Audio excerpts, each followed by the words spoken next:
I do not own a motorcycle because that's freaking bonkers. That's not really my personality. After all, my friends have a nickname for me, Captain Safety. Enough said. But I know people who own motorcycles, and I certainly understand the allure. They're loud, they're fast, they're powerful. Thank you, Evel Knievel, for all you did to serve our country. Motorcyclists can sometimes live by their own rules. If you've noticed, in a traffic jam, they drive in between cars. They find creative ways to park, and they are fast as all get out. So there is definitely a cool factor with motorcycles. However, I want to share something about my drive last week. I was driving to southern Illinois and I saw some state troopers parked on the median. Police cars have come a long way, you have to admit. They used to be boxy and clunky, but now they're pretty sleek and intimidating. But motorcycle cops, that's a completely different story. During my drive, I was passed by 3 motorcycle cops. And I've never really noticed before, but motorcycle officers make motorcycles look kind of nerdy. They are sitting completely upright with both hands on the handlebars, sitting erect as if they're eager to answer a question in class. They wear big helmets. They use their turn signals. They dress alike. They drive 2x2. They are orderly, and they go the speed limit. It kind of made me laugh because motorcycle cops were the police version of me on that very day. Can you imagine me on a Harley, on a Softail Standard, or a Fat Bob 114? A Lowrider S? Nope. But if I were to own a hog, I would be suited up like our men and women in blue. Safe, courteous, and nerdy.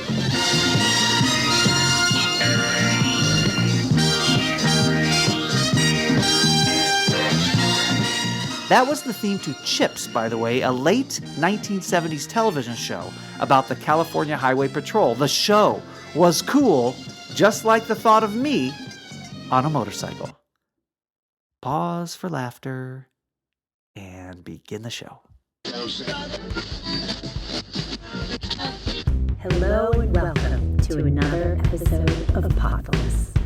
Let's get started. Unlike other podcasts you might listen to, the guests that I bring on are typically people you don't know, unless you are in my circle of friends or a colleague of mine.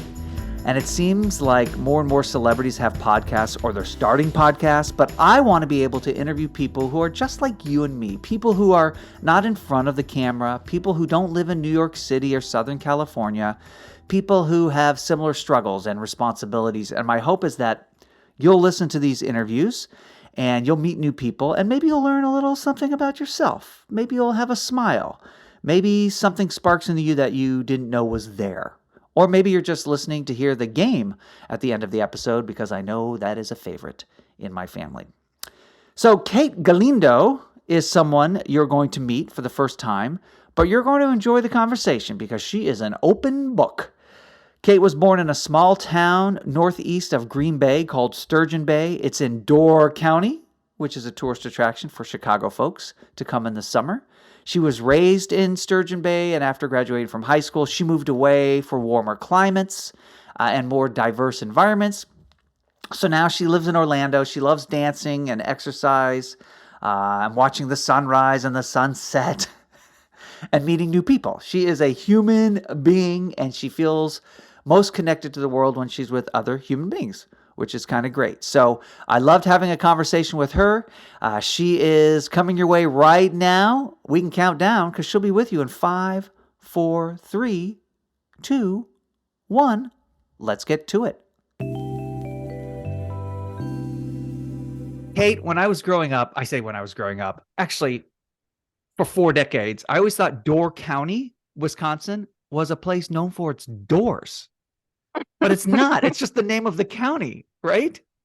That's true, Mark. We are not known for our doors. Most people associate that with Packers or cheese when you tell someone you're from Wisconsin. But Door County, Wisconsin really is just an area of Wisconsin. It's not known for its door. Like, my whole childhood is being blown away right now. It's the door to the peninsula, Mark. So if you come in from the Chicago area, Sturgeon Bay, my hometown, is like the first stop on the way into the beautiful parts of the northern door. I see. So is that where the land starts to get really pretty as you I move think so. north. Yeah, It's the sure. beginning of beauty. hmm Was that their hmm tagline for Door County? It's like the halcyon days of summer when you come to Door County in I July. love it. And you grew up there. hmm What was it like growing up in Wisconsin? Well, it's interesting because everyone, as they move from high school into college, works in the service industry, in the tourism industry. Okay. So, one of the fun things that I got to do was work at Al Johnson's Swedish restaurant, where we were a full dirndl. They Of have course. goats on the roof. We wore clogs. And that was like one of the premium waitressing jobs you could get Oh, that was a for good service gig. jobs at the time. It was probably the highest paying one, probably still is.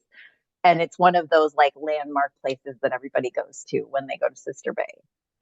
Did you have a special birthday song or did you just sing the traditional happy birthday? We were slinging Swedish pancakes all day, every day. There was no time to sing birthday songs. No. Like they keep it moving there. It was a great experience. That was right after I came back from the Peace Corps, and I just went like straight into that world. So Peace Corps, how old were you when you were in the Peace Corps? Right after college, I was in Honduras in the middle of the country, and it was a fabulous experience. I still have a lot of friends from that time period. My ex-husband is from Honduras. My stepkids are from Honduras. Oh, so you're Spanish. You're fluent then, right? I'm very rusty of not having used it for a while, but I did teach middle school Spanish at one point in Denver. Oh, wow. Okay. So the Peace Corps, did that shape your life? What was the greatest thing that came out of that experience? I can't pick just one.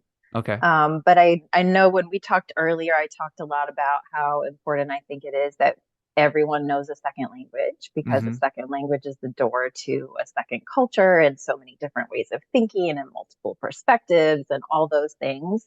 But as I've shared before with a lot of folks, it really did shape my journey into education. I was a health volunteer, but I ended up working a lot with not only the health organizations, but also the schools.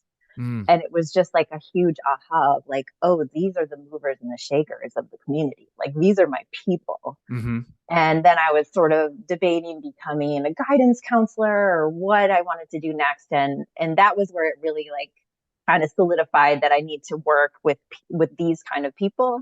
And I want to be doing workshop facilitation. Like that's my thing. So that was really cool. Yeah.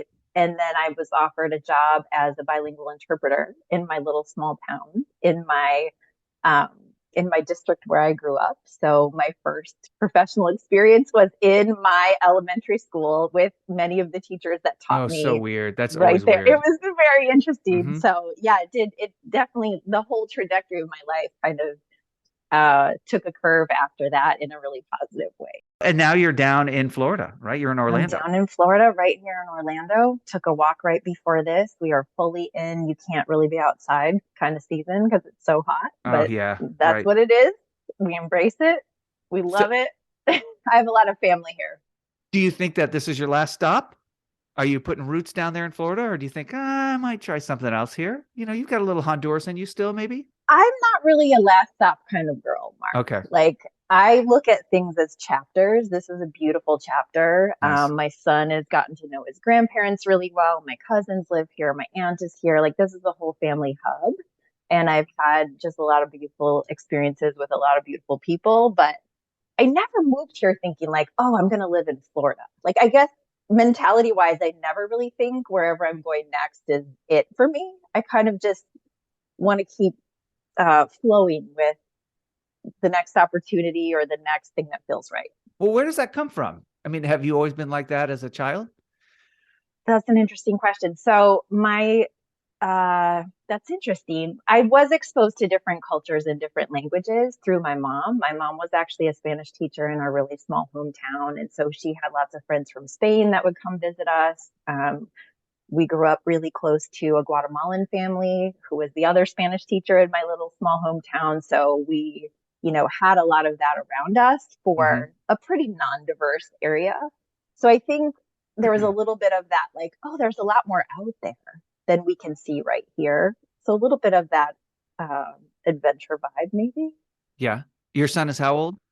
My son is going into high school next year. He has one more week of being an eighth grader. So would he say you're a good mom? He definitely would. Yeah. He's a very sweet kid still. Okay. Um he's Still. in the I was just I was just telling my friends, like, he finally wants to do more stuff for himself, but we're in that training process. So, like, the number one thing that's happening now is him trying things for himself and then yelling from the other room, Mom, I need you. Right. So that's where we are right now. Yeah. Like, he Okay. just left on his bike for the first time to go to the Y by himself and meet his buddies. And it's a significant street to cross there, but I trust him at this point. So we'll Yeah. see. Oh my gosh. And you're 2 years away from a driver's license. That's just so stressful. So Yeah, stressful. that's what I hear. I know you love to dance. I do. You love live dancing, just like group As dancing, going out on a opposed to, dance. as Well, I mean, opposed, like as opposed to like structured, you're performing and an audience is sitting yes, there watching you perform, right? I I'm mean, more like, of a freestyle. yeah, I okay, do love live dancing. I went dancing last night for someone's okay, birthday, and I was also dancing Thursday for someone's birthday. So this was a particularly good weekend where you get two nice. opportunities in. What's your go-to Mhm. move? You got like the Cabbage Patch in your back pocket? You do the worm across the dance floor? I would say I have kind of like a funky two-step. Oh, Like, funky you two-step. know, did you see the movie Hitch? Like, you always kind of start with the two-step, and then I Okay, have kind of like maybe some funk shimmy in the shoulders. That's probably my basic move. so you kind of move like Kevin James? Is that what I'm understanding here? I wouldn't argue with that. I think, like last night they played Disco Inferno, and that is a quick song, and you Yeah, got to really, really cook up the shimmy on that one. yeah, you got to be on your two-step there. Yeah. So I have a friend who lives in Denver, and he is into ecstatic dance. And Oh, this I is not haven't tried that yet. I've okay. seen it. I actually, no, that's not true. I went to a place. I wasn't the same me at that time, and I wasn't as free. Okay. And I did see it. I've seen people do that in a room together I'm trying to once. understand because he's described it to me. Not a lot of videos available for it. It sounds like I know I've been to an event where everybody wears headphones and you choose the music you The listen to, silent disco. I haven't so, tried that yet. which is really funny and fun. Yeah. But ecstatic dance, it doesn't sound like drugs are involved, but maybe drugs No, could be involved. I don't know. I don't And think it is. it's just like adults, I guess, kind of dancing like children, right? And letting the music take you and I think it's getting kind of just lost. like not worrying about what you look like and just kind of there's a lot of arms like this and like a lot of flow and they might like interact with each other like theater people in those exercises and Right. Well, I just he loves it. that's pretty cool. Yeah. Yeah, So, there's a lot of things I haven't tried yet. I mean, I try to try all the things once at right. least. I understand. So, if you are someone who is social and you Yes, I like am. getting out there on the dance floor, how was the pandemic for you? Well, Mark, it's funny you should ask because I was miserable. And if Hmm. you look back at any of my Facebook posts at the time, people would be like, why don't you just dance at home?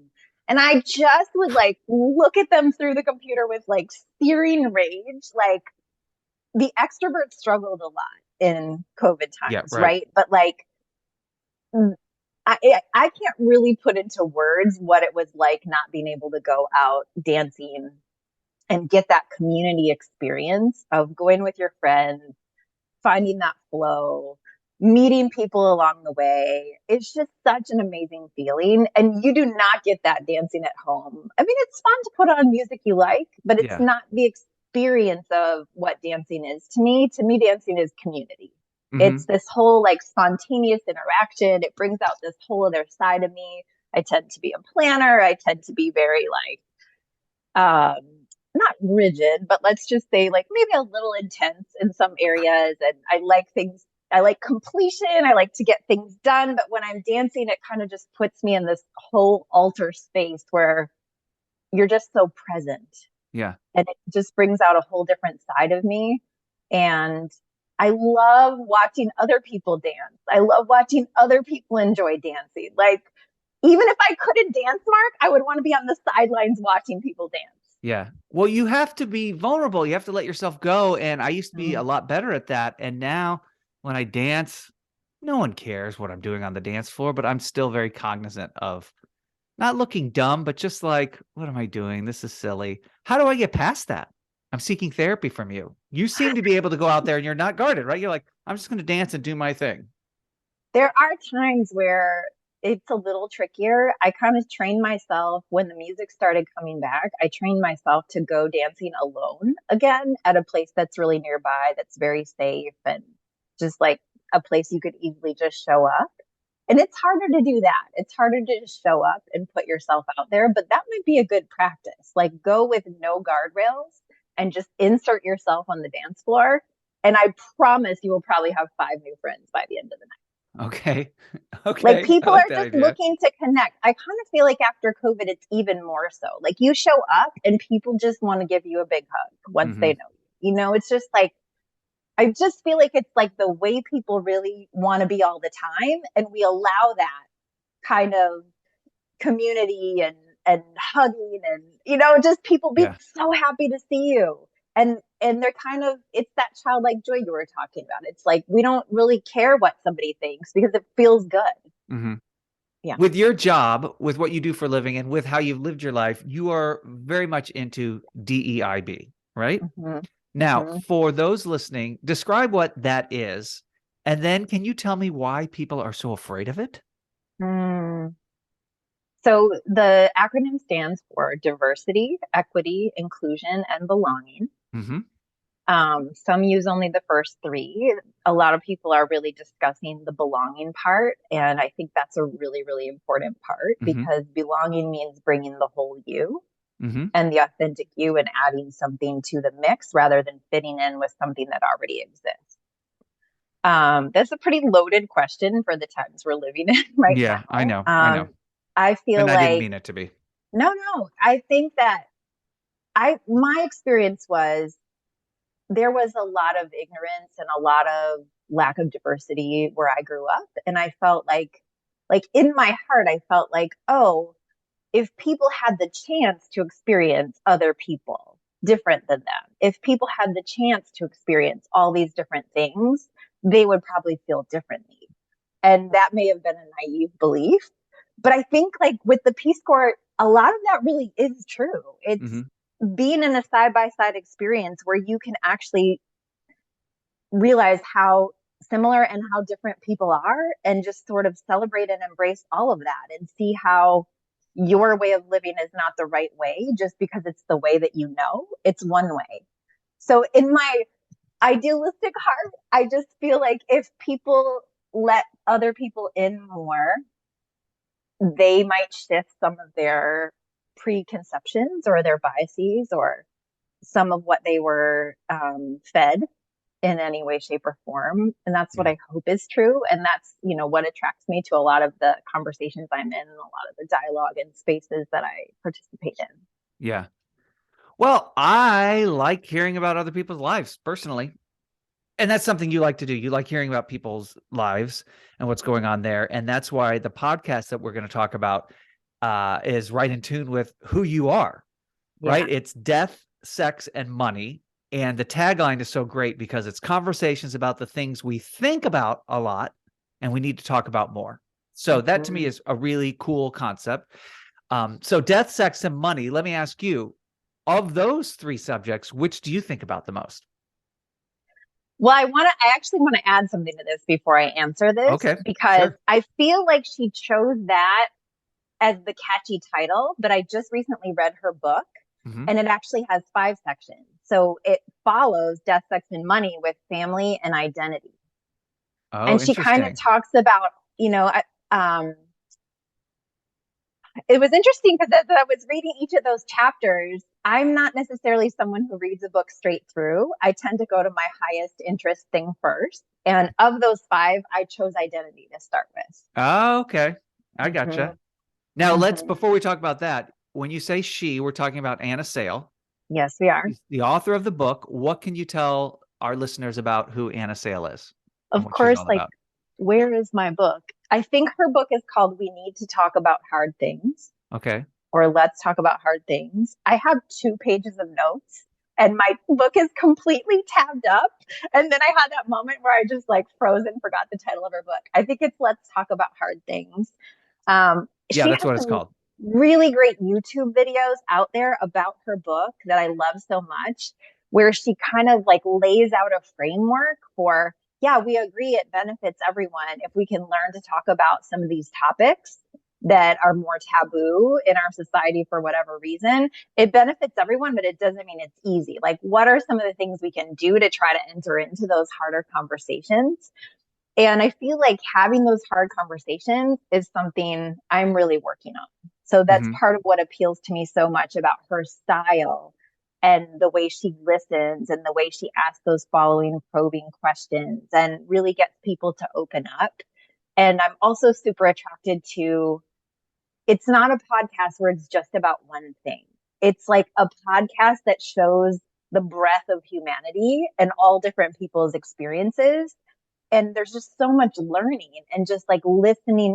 Like the podcast world is so amazing because you can just, from the comfort of your own home, doing whatever you like or need to do, listen to kind of that idea that I shared earlier. Like it gives you this way to listen in and have this exposure to so many different experiences that you've never had so that you can reflect and learn and, I don't know, grow your Grinch sized heart a size bigger. You know what I mean? Like I'm so impressed with the wide variety of different stories and people's experiences that she showcases. And she doesn't say like, oh, this is, I don't know. It's like, it's not pigeonholing isn't the right word, but like she doesn't like make a big deal out of, for instance, showcasing an LGBTQ plus story. It's just a story about a person. Yeah.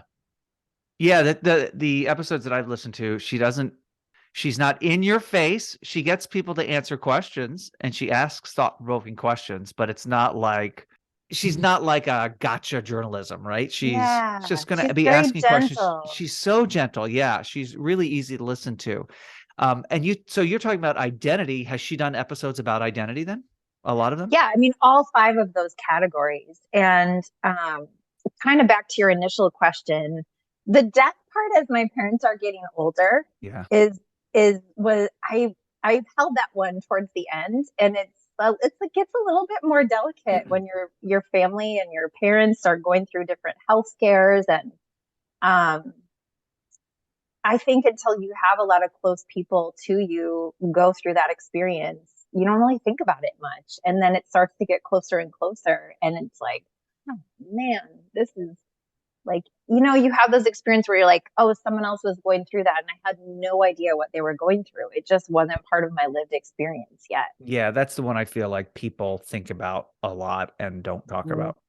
Yeah, I was just impressed in her book because the podcast is so much about her interviewing others, and she's phenomenal at that. I'm taking notes at all times about her style and approach.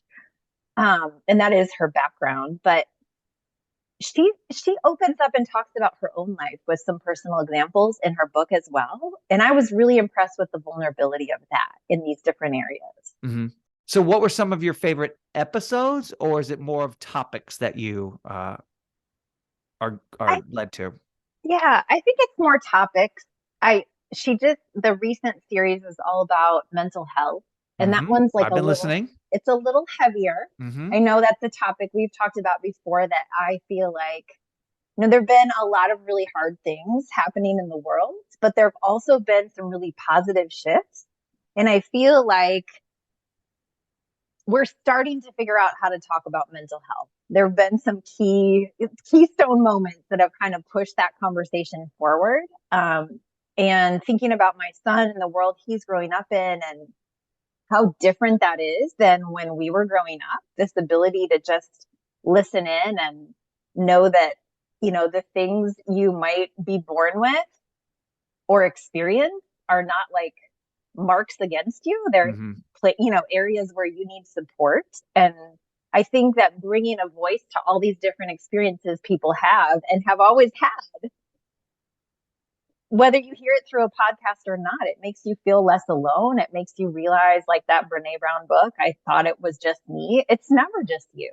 That's why I'm so passionate about people sharing their stories, and podcasts like this is, it's changing the dialogue of what it means to be a human. And I think that it elevates the collective mental health when we know that these problems that we have are human problems, and there's support and there's solutions, and we can, whatever it is, like someone gave a speech about something recently about that, and whatever it is we're dealing with, everyone's dealing with something. Everyone's dealing with something, Kate. That's very, very true. I often think back to, we've got these World War II veterans at the end of the war. They come back and they didn't talk about anything, right? They didn't want to talk about the war, and it was just dismissed as shell shock, right? Like, oh, it was hard over there. But boy, what we now know, right, about post-traumatic stress and all the mental health issues that soldiers struggle with, that we all struggle with. Throughout history, you wonder how much healthier we could have all been had we just been able to talk about it. Like, have you seen a therapist? I've definitely seen a Right? therapist. I've definitely taken medication. Mm-hmm. And another thing, kind of circling back to the podcast that I really like, is she really talks about all the issues. Like, she really puts the piece of privilege on the table for discussion.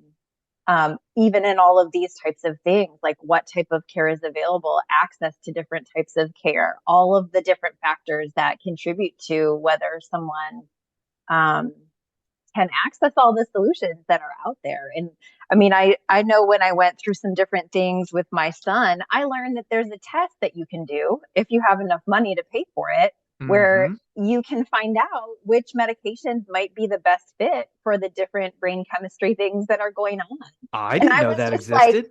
where has this been all my life? This would have really benefited me, where I wasn't sure if I had SAD disorder because of the gray skies in Wisconsin, or there's some biochemical depression that runs in my family that I might have benefited from treatment much earlier in my life on. Yeah. So it's exciting to see the changes, but I mean, I agree. I have several really close friends in the medical profession that I admire so greatly that make their consults available to me. Um, and there's all these new things, even, at work that are being offered. I feel like we're getting there. I feel like it's improving. Yeah. But, I think a big part of it is overcoming the stigma and the taboo of being able to talk about all these different topics, including mental health. And I hope those mental health professionals are also seeing someone. So Yeah, imagine if your job is to listen to people unload all of their issues and problems and stresses on it's you. a lot. Oh Yeah. my gosh, it's a lot to take on. I also have several friends, very close friends, that are therapists. So I get to kind of understand a little bit through their lens of what all that is like. Mm-hmm. And the effects of the pandemic we're still all working through what that was. We talked about missing dancing, but like on so many other levels, um, things are still regenerating, and we're trying to figure out this new reality together. Kate, I used to be a lot more social, and now I can Mm-hmm. go out. Now I can go out without my mask, and part of me's like, I'll just stay in.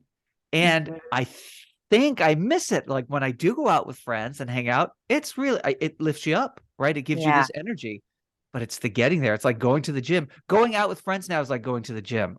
It is. And I will tell you, like Tuesday, I had a tough day. I had a migraine. I was really struggling. It wasn't responding to medicine. And my friend that always invites me is like, come play pickleball tonight. Come play. She's been asking me since my birthday last year in September. Come on, play. She just will keep throwing the invite out. And I was like, well, I'm going to be miserable. I can't get rid of this headache. I might as well go and like try to distract myself.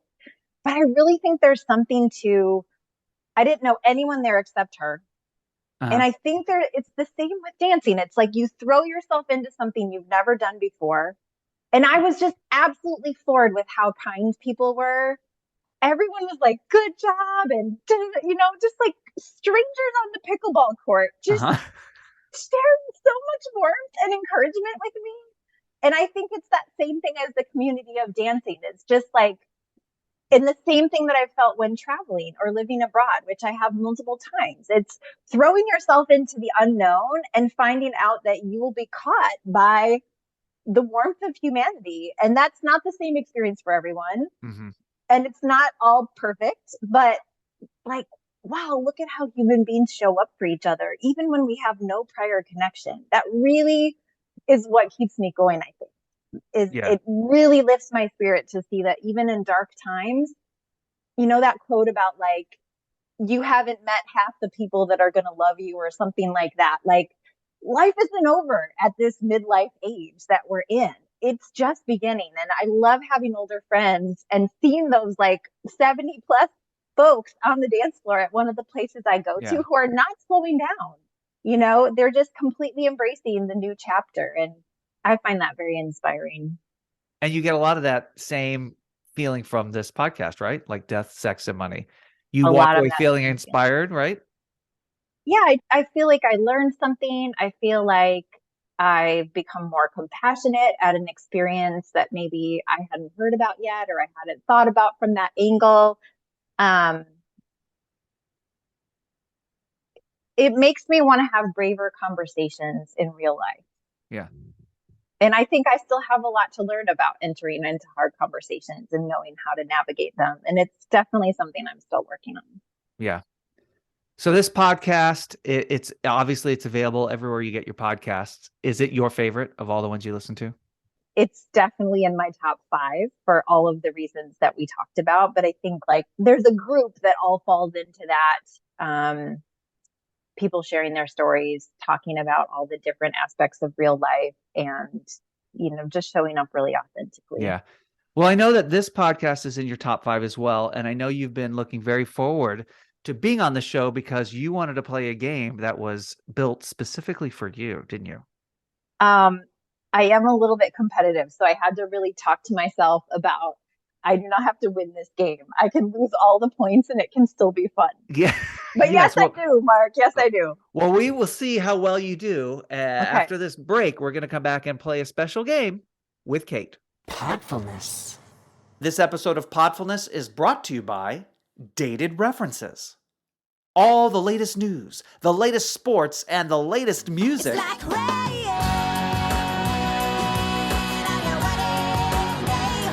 Streaming now. That's right. This was the song that I recently heard played in the background for an iHeart radio station advertising all the latest music. Alanis Morissette's smash hit, Isn't It Ironic?, from an album released in 1995. It was a favorite cassette of mine back in the day, and it still holds up. The album, that is, not the cassette. Listeners, that song is almost 30 years old. Nothing better than listening to a radio ad promoting their current music by playing a clip from a song that is bordering on being 3 decades old. Can you imagine all the latest news, including updates on the Reagan assassination attempt? And in sports, does Green Bay have what it takes to beat the Chiefs in the first ever Super Bowl? Spoiler alert, they did. Of course, all the hottest new music. Traffic jam when you're already late. Nope. I'm sorry. Dated references. That's like rain on your wedding day or a ride when you've already paid, or good advice that you just didn't take. Playing an old song and calling it current, that is indeed ironic.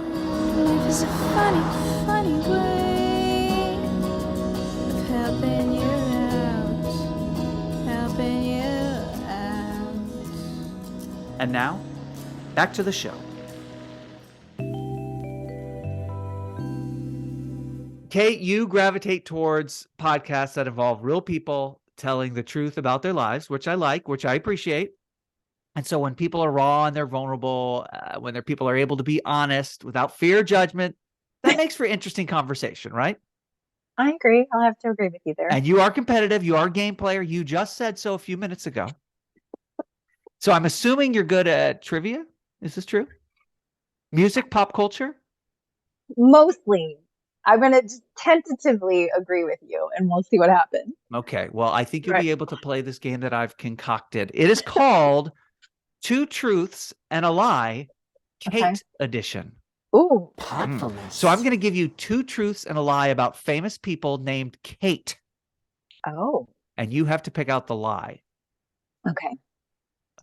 I don't know what we're playing for. Here's what we're playing for. If you can get at least 3 correct, the next time we're together, I will go out and dance with you. Okay? Okay. And, yeah, now I tell we're you talking. what, even if you don't get 3, I'll still try it. Okay? All right. So that's what's up for grabs here. All right. So here we go. 2 truths and a lie.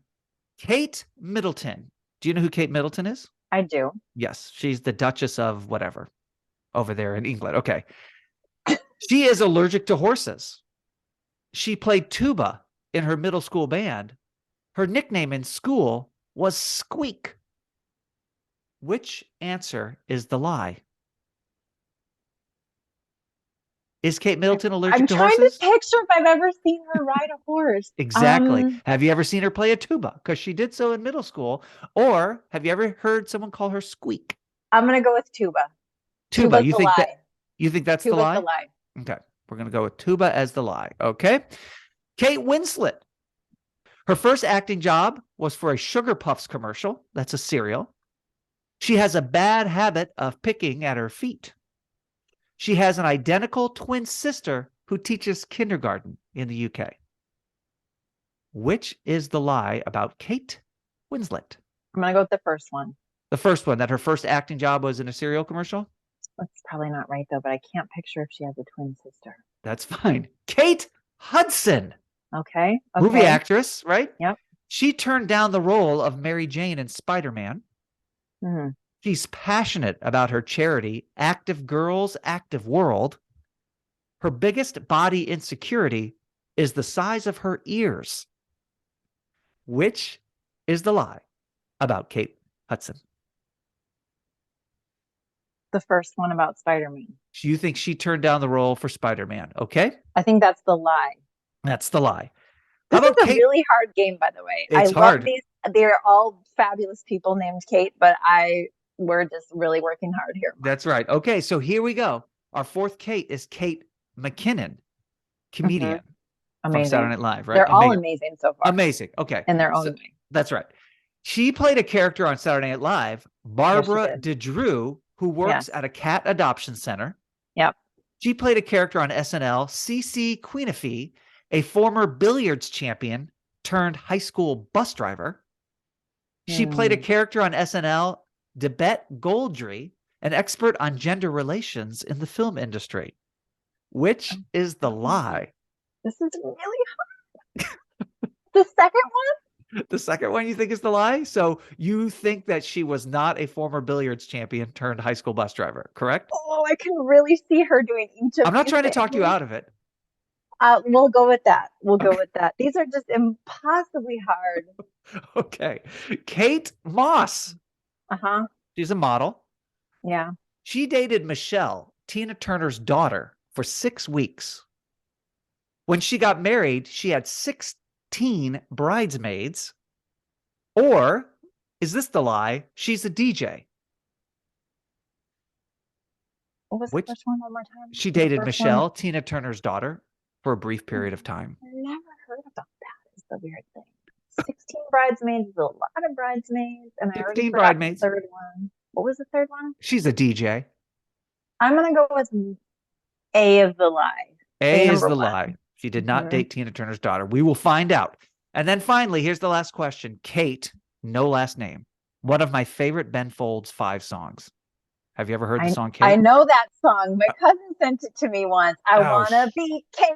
Shoot. Yep. Then you're going to be able to get this maybe. Okay, it's from his 90. It's been a while.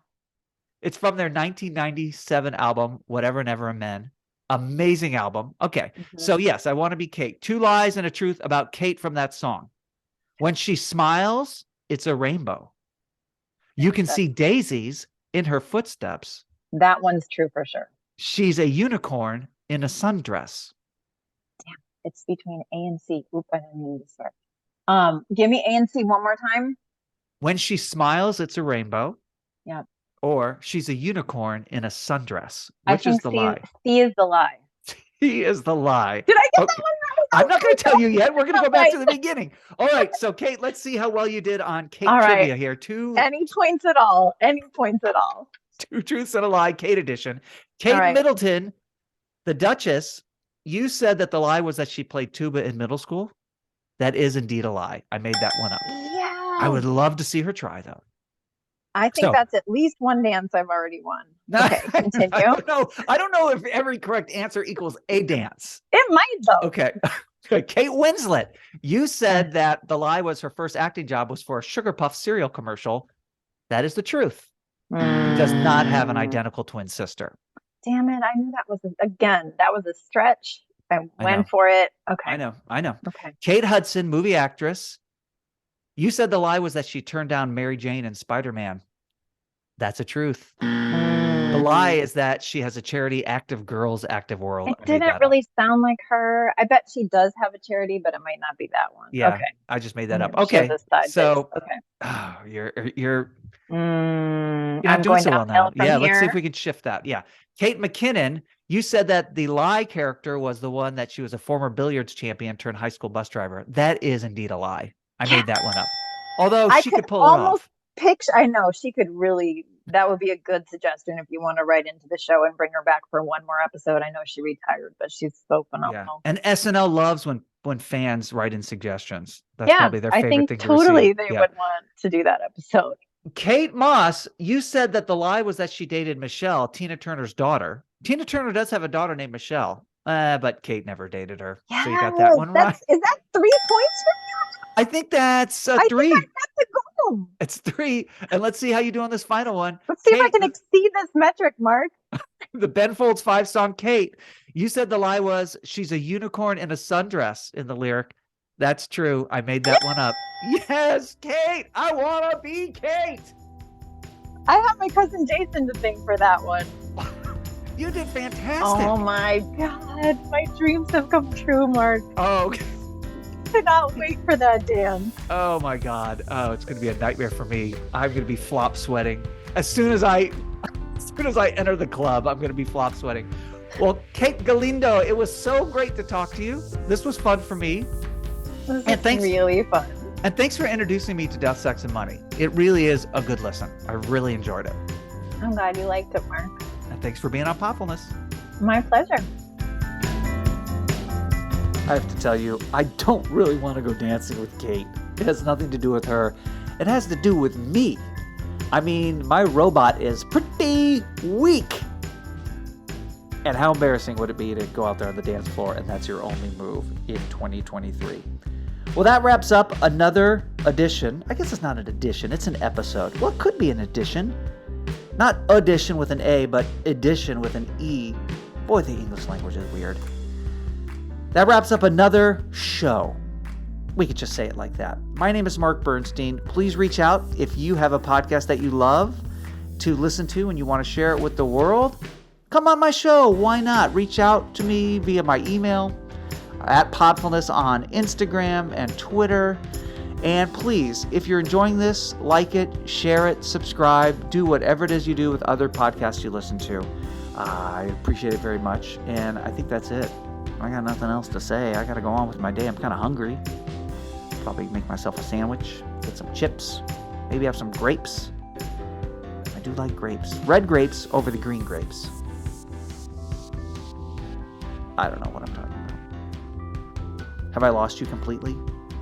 Yeah, let's just get to the end of this. Thanks for listening, and I'll see you next time on another episode of Podfulness.